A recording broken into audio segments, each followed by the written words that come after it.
Exercise yung pinakita ko kayo na. Oo. Exercise yan. Oo.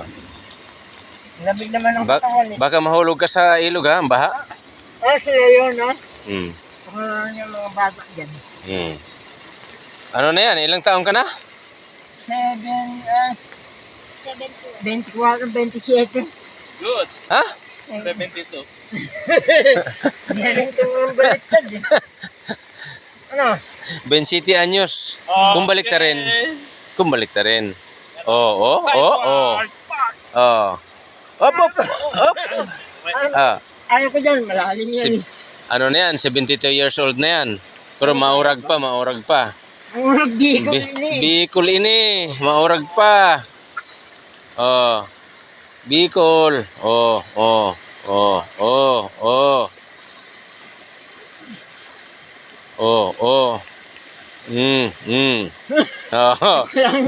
Baka mahulog ka dyan, ha? Ayaw ko nga lumapit dyan eh. Huwag ka dyan.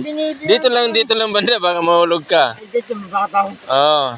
Pwede kong tabungan yan eh. 72 years old yan, mahilig pa magtanim. Ayaw kung sa gabi, makatanim pa ito sa gabi. Grabe siya. Hindi, tanim ng halaman, hindi ano. Walang bastusan ah. Walang bastos ah. Oh, halaman. Walang baraha dyan ah. Wala yan. Yan, may malunggay pa siya, oh. Joke lang yan, joke. Ito napakasipag. Oh, ito napakasipag dito. Tanim ng saging. Tapos pag yung mga tanim niya, mapagbigay din siya. Tanim niya, ano? Hindi nagsasamantala. Ninanakawan yan pero hindi magnanakaw yan. Binibigyan din niya ako ng saging niya. Yan, napakasipag na tao yan.